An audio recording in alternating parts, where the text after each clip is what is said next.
کہ کس طرح سے نرمی کے ساتھ آپ گنہگار کے ساتھ بھی پیش آتے ہیں. اور یہ بھی میسج ہے, پیغام ہے, اگر ہم کسی گنہگار کو جو ہے راہ راست پر لانا چاہیں تو ہم اس پر ڈانٹ کر, ظلم کر کے, یا اسے طنز کر کے, اسے ذلیل کر کے,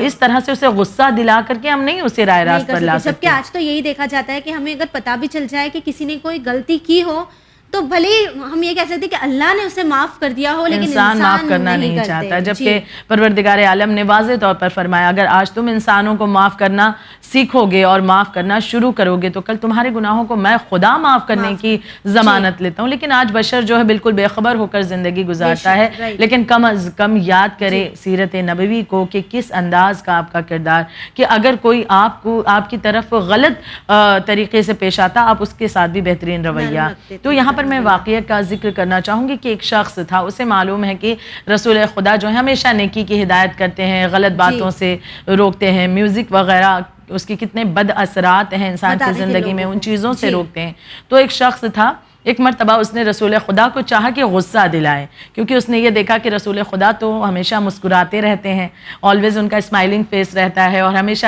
ایک نرم رویہ, بہترین کردار کے مالک. تو اس نے سوچا کہ شاید رسول خدا کا یہ جو طریقہ کار ہے یہ ایک دکھاوا ہے, تو لہٰذا ان کے اندر بھی غصہ موجود ہوگا تو اس غصے کو میں لوگوں کے سامنے ظاہر کروا دوں. کوشش کرنی چاہیے انہیں غصہ دلانے کے لیے کوشش کر رہا ہے کہ رسول اللہ میں دراصل ضبط نہیں ہوگا, وہ تو غصہ کریں گے, میں گناہ ایسا ان کے سامنے انجام دوں گا, کیونکہ وہ گناہ کی جو ہے مذمت کرتے ہیں, گناہ سے لوگوں کو روکتے ہیں. تو اس نے کیا کیا کہ رسول خدا کے سامنے, چونکہ جانتا ہے کہ میوزک سے, غنا سے, اس کی کیونکہ بہت بد اثرات ہیں. آج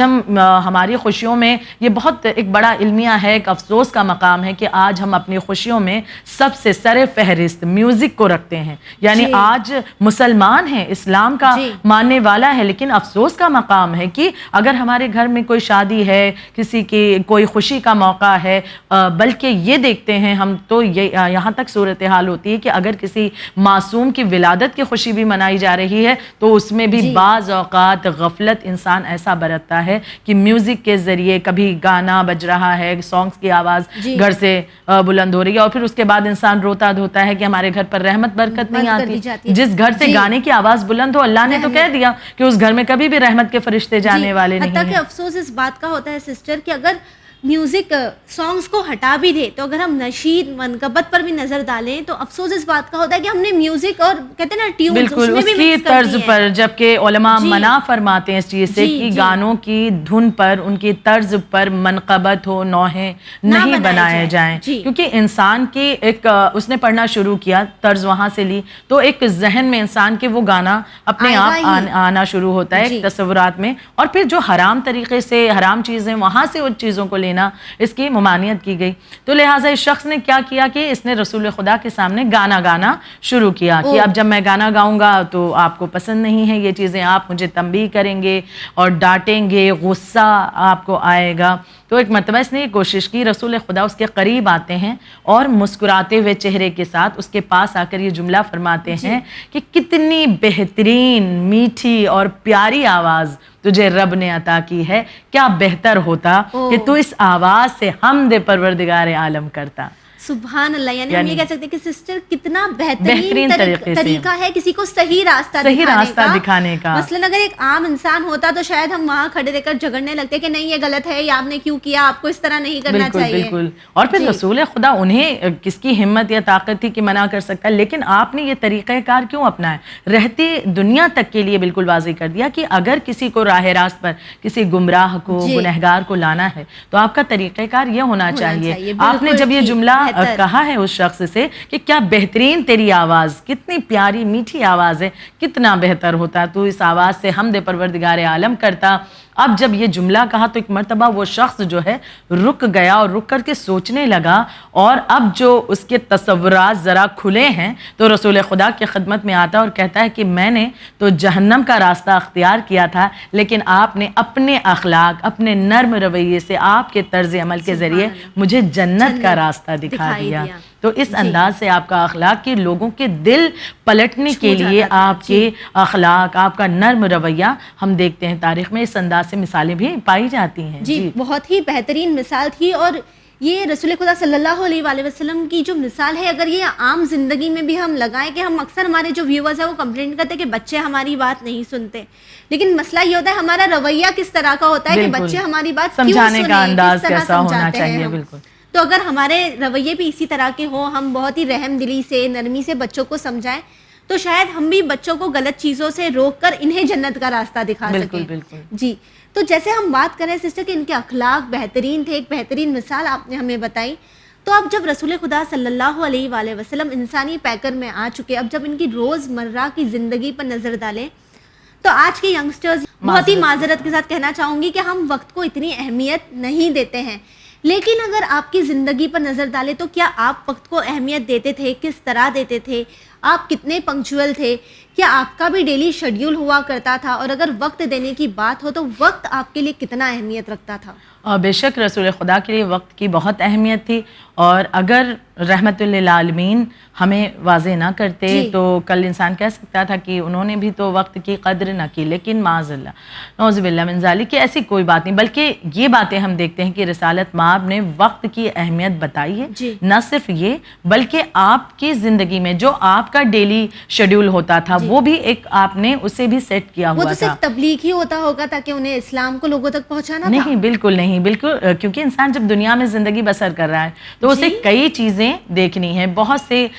چیزوں کا اسے خیال رکھنا ہے. بھائی دنیا کی زندگی ہے خیر، تو فیملی لائف بھی ہے انسان کی، فیملی لائف کو بھی اپنے بہتر بنانا ہے، رزق کے لیے بھی اسے کوشش کرنی ہے، اور سب سے اہم مقصد جس کے لیے اسے خلق کیا گیا عبادت پروردگار عالم، تو اس کے لیے بھی یقیناً اسے سب سے پہلے کوشش کرنی ہے. لیکن یہ تمام چیزیں بھی تو ہیں تاکہ اس دنیا کی زندگی گزر بسر ہو جائے. اب اللہ نے اگر رسول خدا کو انسانی پیکر میں بھیجا ہے تو یہ واضح کرنے کے لیے کہ کل یہی انسان اٹھ کر کھڑے ہو جاتے، کہتے وہ تو نور تھے اور نورانی دنیا میں تھے، وہ کیا جانے ہم انسانوں کی تکلیفیں، ہاں کیا ذمہ داری ہوتی ہیں. تو رسول خدا کو اللہ نے انسان بنا کر جب اس دنیا میں بھیج دیا، اس نور کو انسانی پیکر میں، اور آپ نے اس چیز کو پریکٹیکلی کر کے دکھایا کہ دیکھو کس طرح سے بالکل ہاں تمام چیزیں تو آپ نے واضح کر دیا. اب یہاں پر اگر ہم تاریخ کا ان کے اگر ہم دن پر نظر ڈالیں، ہاں ڈیلی شیڈیول، تو وہ کس طرح کا ہوتا تھا؟ تو وہ چیزیں بھی بڑی انٹرسٹنگ ہے کہ اگر ہم اس اعتبار سے اپنے دن کو تقسیم کر لیں، اپنے وقت کو بانٹیں کہ جس طرح سے رسول خدا نے بانٹا، کس انداز سے. کہ اگر ہم آپ کی زندگی میں دیکھیں، آپ سب سے اول بات تو آپ بہت پنکچوئل تھے، بہت ہی زیادہ پنکچوئل تھے، اور آپ کا ڈیلی شیڈیول بھی تھا جو آپ نے سیٹ کیا ہوا تھا کہ اس طرح سے مجھے یہ چیزیں انجام دینی ہیں، اور بہت ہی پنکچوئل تھے، انرجیٹک تھے، ایکٹیو تھے. یعنی جو آج ہم سستی قائلی، ہم یہ کہتے ہیں کہ ارے ہم بہت بزی ہیں، کیسے کوئی ہم شیڈیول فالو کر سکتے ہیں، کیونکہ ہماری جاب، ہمارا بزنس یا ہمارا کچن، یہی ہماری پوری دنیا ہو جاتی ہے. عورتوں کے لیے کچن ہو گیا، یا بچوں کو ٹیوشن بھیجنا، وہاں سے لانا، اور اسکول گئے پھر کیسے، بس یہی تو ہمارا شیڈیول ہے. نہیں، وہ شیڈیول، وہ چیزیں تو آپ کی یقیناً زندگی کی روٹین ہے، لیکن جو اہم مقصد آپ کی زندگی کا ہے آپ اسے کیسے تقسیم کرتی ہیں یا کرتے ہیں، یہ اہم چیز ہے. رسول خدا نے اس بات کو واضح کر دیا. تو آئیے اب دیکھتے ہیں کہ اگر ہم آپ کی زندگی پر نظر ڈالیں، اللہ کے نبی کی زندگی پر نظر ڈالیں، تو ان کا روٹین اور ان کے لیے وہ کون سی چیزیں تھی جو اہمیت بھی رکھتی تھی، اور آپ نے ان چیزوں کو وقت بھی دیا؟ یقیناً. تو سب سے پہلی چیز کہ ہم جس مقصد سے خلق کیے گئے، عبادت، اللہ کی عبادت، تو سب سے سر فہرست اولاً جو ہمیں خیال کرنا ہے وہ عبادت الہی کے لیے، اللہ کی عبادت. اس کے بعد تمام چیزیں آئیں. آج ہم اسے سیکنڈری کیا کہیں کہ بلکہ ایک دم آخر میں رکھتے ہیں، اور پرائمری ہماری جو ضروریات ہیں وہ بقیہ تمام دنیا کے مراحل، مسئلے، مسائل اسی میں الجھ جاتے ہیں. اب جب اتنا الجھتے ہیں تو پھر خدا یاد بھی نہیں آتا. جب مشکلات اور بڑھتی ہیں تب شاید رب یاد آ جائے، تب ہم رک کرتے ہیں، رک کرتے ہیں. تو پہلی چیز آپ نے 4 حصوں میں اپنے دن کو تقسیم رسول خدا نے کیا تھا. پہلا حصہ عبادت کے لیے، مطلب حصہ یعنی کہ پوری جو ٹائم ہے ایک دن کا پورا، اس میں ایک حصہ جو ہے عبادت کے لیے آپ نے معین کر رکھا تھا کہ اس وقت کا جو مرحلہ ہے وہ عبادت الہی کے لیے ہے، یعنی وہ واجب نمازوں کے علاوہ، یقیناً علاوہ، کیونکہ نبیوں کے لیے یہ معاملہ نہیں کہ ہمارے لیے جو سنت اور مستحب ہے جیسے نماز شب وغیرہ، تو ہم اسے مستحب سمجھ کر پڑھیں نہ پڑھیں تو کوئی معاملہ نہیں. مطلب واجبات تو یقیناً ادا کرنی ہے، لیکن نماز شب مستحب ہے، سنت ہے، ہم پڑھتے ہیں تو ثواب ہے. اگر نماز شب چھوٹ گئی ہم سے تو کوئی عذاب نہیں ہے، لیکن چونکہ فضیلت بہت زیادہ ہے. لیکن نبیوں کے لیے، رسالت مآب کے لیے یہ چیزیں نہیں، وہ تو ان مستحب عبادتوں کو بھی واجب کی طرح انجام دیتے تھے. اور ان کی عبادتیں کہ اللہ کو کہنا پڑتا ہے کہ کچھ آپ آرام بھی کر لیا کریں، ایسی عبادتیں ہوتی تھیں. تو لہٰذا آپ نے اپنے دن کو اس طرح سے تقسیم کیا، کچھ حصہ عبادت کے لیے، کچھ حصہ اپنے اہل بیت یعنی جو عزیز و اقربا گھر والے ہیں اپنی اور بیویوں کے لیے وقت دینا، یعنی یہ بھی اہم چیز ہے، فیملی لائف ان کی، اور فیملی کے لیے وقت نکالنا کہ چاہے جتنی بھی مصروفیت ہے، بالکل سنت رسول ہے. اور آپ کی روزمرہ کی چیزوں میں، یہ نہیں کہ ہم ہفتے میں ایک دفعہ نہیں یاد کر لیں، خیال کر لیں، نہیں، آپ روز اپنے جو بھی اہل بیت تھے اور آپ کی جو بیویاں تھیں ان تمام کے بارے میں خیال رکھتے، ان کی پریشانیوں کو سنتے، جو بھی تکلیفیں ہوتی ہیں اس کے بارے میں پوچھتے، حال و احوال لینا، یعنی کنیکٹ رہتے تھے. یہ نہیں کہ آج جیسے انسان اپنی زندگی میں ڈسکنیکٹ ہو جاتا ہے، کبھی بیوی بچوں سے، کبھی ماں باپ سے، بھائی بہنوں سے، عزیز و اقربا سے، تو نہیں، ہمیں کنیکٹڈ رہنا ہے. صلہ رحمی بہت بڑی چیز ہے اور آپ نے کر کے اس چیز کو دکھا دیا ہے پریکٹیکلی. یعنی کہ جب ہم اپنے آپ کو امتی کہتے ہیں، آپ کے ماننے والے کہتے ہیں، اور آپ کی زندگی پر نظر ڈالیں تو آپ اپنی فیملی سے کنیکٹڈ تھے. آپ نے کبھی یہ نہیں کہا کہ مجھے تبلیغ کرنی ہے تو میں آپ کو وقت نہیں دے سکتا، جبکہ آج جبکہ سب سے بڑی ذمہ داری رسول خدا پر تھی، سب سے اہم ذمہ داری. ویسے ذمہ داری آج ہم پر کہاں ہے، لیکن اس کے باوجود ہم دہائی دیتے ہیں وقت نہیں ہے. بالکل. تو پھر تیسرا حصہ خدا کے بارے میں، اس کی قدرت کے بارے میں غور و فکر کرنا، اور کچھ ریسٹ، آرام کرنا، کچھ وقت آرام کرنے کے لیے بھی اور غور و فکر کے لیے بھی. اور پھر چوتھا حصہ کس طرح سے پبلک افیئرز کے لیے، لوگوں کے مسائل حل کرنے کے لیے وقت آپ نکالتے کہ لوگوں کے مسئلے مسائل کیا ہیں، کیا پریشانی ہے، لوگوں کے درمیان آپ جاتے، ان کے مسائل سنتے، ان کی پریشانیاں سنتے، ان کا سلیوشن انہیں بتاتے، انہیں اسلام کی بارے میں تعلیم دیتے، قرآن مجید کی تعلیم انہیں دیتے. یعنی یہ تمام امور کو اس طرح سے آپ انجام دیتے رہے، اس طرح سے دن کو آپ نے اپنے تقسیم کیا تھا ان تمام حصوں کو دن کے. تو اگر آج ہم بھی اپنی زندگی میں اگر اس اعتبار سے بھی کہ عبادت کے لیے کچھ حصہ ہونا چاہیے، فیملی ٹائم کچھ ہمیں دینا ہے، پھر اس کے بعد غور و فکر کرنا ہے، کچھ دوسروں کی بھی پریشانیوں کو سننا ہے، کتنا خوبصورت ہو جائے یہ زندگی کا سفر انسان کے لیے، بڑا آسان بھی اور خوبصورت بھی ہو جائے گا. اور اگر اسی طرح سے ہم کرنے لگے تو ہماری زندگی بھی بہتر ہو جائے گی. تاکہ اگر لوگوں کو ہم سے کوئی شکایتیں ہیں یا ہم فیملی کو ٹائم نہیں دیتے تو اس ذریعے ہم ہماری فیملی کو بھی خوش کر رہے ہیں، لوگوں کے مسائل بھی جو ہے وہ حل ہو سکتے ہیں، ان کا بھی سولوشن نکل سکتا ہے، عبادت میں بھی ہم آگے رہ سکتے ہیں. وہیں اگر ہم تاریخ پر نظر ڈالیں سسٹر، تو میں نے کہیں پڑھا تھا کہ رسول خدا جو تھے وہ کافی زیادہ سادہ تھے، وہ کافی سمپل تھے، سمپلسٹی پسند کرتے تھے. تو اگر اب آپ کے کردار پر آپ پر نظر ڈالیں تو کس طرح سے آپ سمپل تھے؟ جبکہ آج کے دور میں، آج کے ماڈرن زمانے میں تو ہم ہر کوئی شوشا کو پسند کرتا ہے، اور آپ تو نبی تھے لیکن پھر بھی سمپل تھے. کیونکہ آج ہمیں اگر یہ پتہ چل جائے کہ ہم اپنے خاندان میں بڑے فیوریٹ ہیں تو پھر اسٹیٹس مینٹین کرنے کے لیے اب وہ ہر حد کراس کر لی جاتی ہے کہ اسٹیٹس مینٹین کرنا ہے، اب اس کے لیے اتنا پیسہ خرچ کرنا، ڈریسنگ پر، لباس پر، گھر کے انٹیریئر پر، پھر اور دنیا بھر کی تمام چیزیں، کہ انسان بس یہ کہ ظاہراً دکھائی دے انسان بہتر بہت، کیونکہ ہم اپنے خاندان میں مانے جاتے ہیں بھائی وہ کچھ ہیں، تو اپنے آپ کو کچھ بتانے کے چکر میں انسان جو ہے بہت کچھ گوا بیٹھتا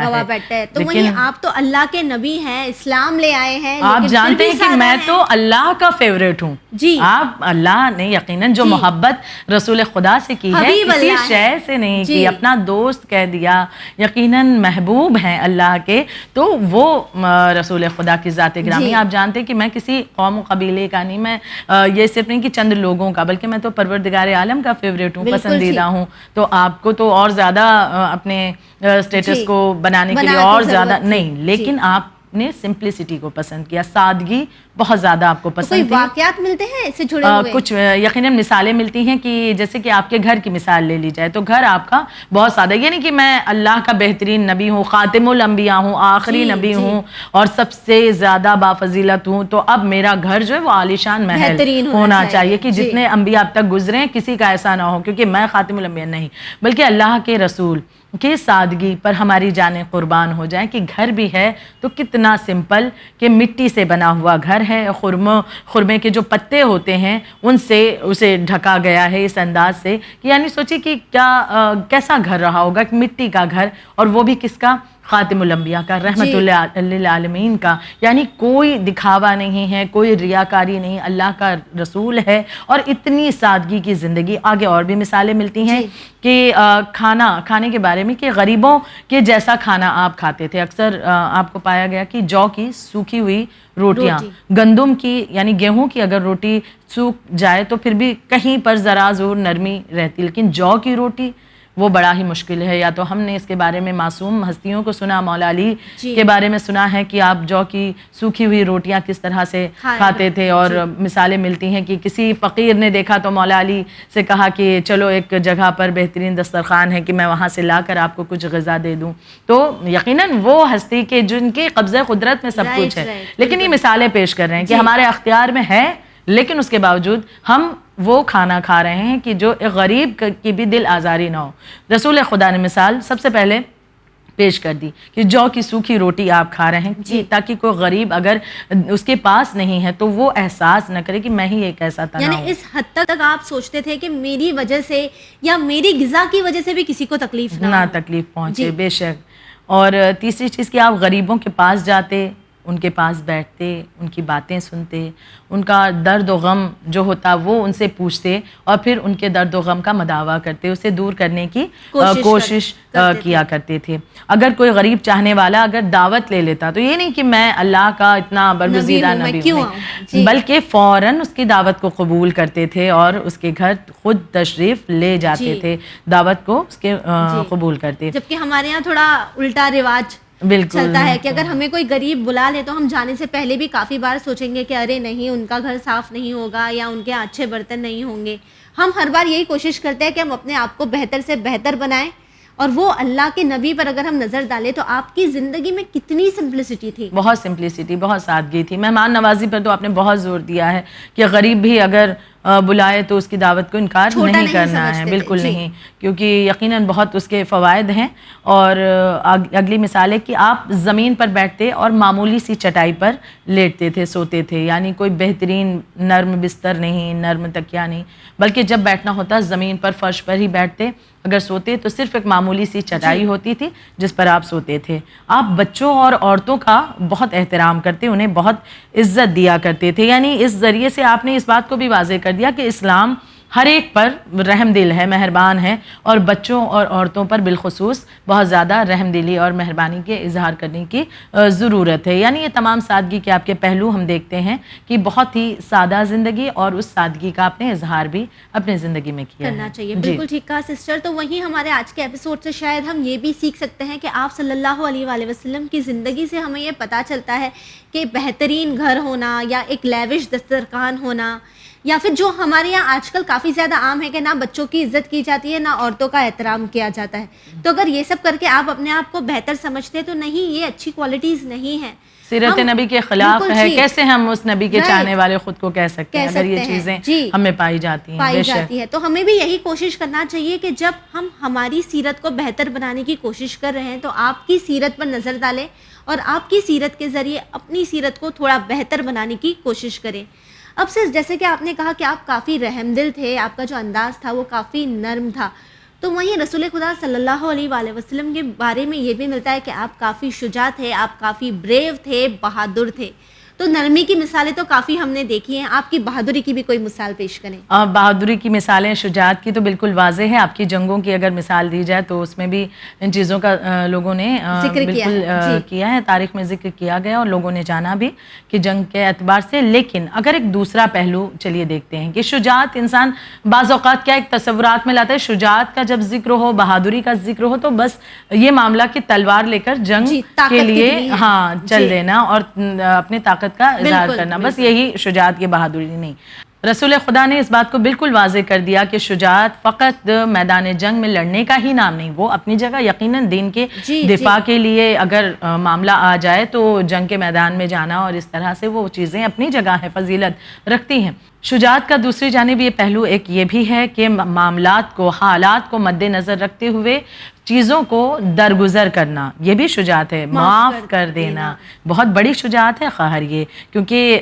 تلوار لے کر جنگ میں جانا اس کے لیے پھر بھی چلیے وہ تو باتیں واضح ہیں، لیکن کسی کو معاف کر دینا اس کے لیے تو بہت بڑا دل چاہیے انسان کے لیے، بہت بڑا جگر ہونا چاہیے۔ اور رسول اللہ کی زندگی میں ہم دیکھتے ہیں کہ آپ نے کس طرح سے ان لوگوں کو معاف کیا ہے، درگزر کیا جو آپ پر ظلم و زیادتی کرتے رہے۔ مشہور واقعہ پایا جاتا ہے کہ ایک شخص تھا، ایک یہودی تھا کہ جو رسول خدا سے اتنی نفرت کرتا تھا، اتنی زیادہ نفرت کرتا تھا کہ وہ باقاعدہ جاتا تھا اور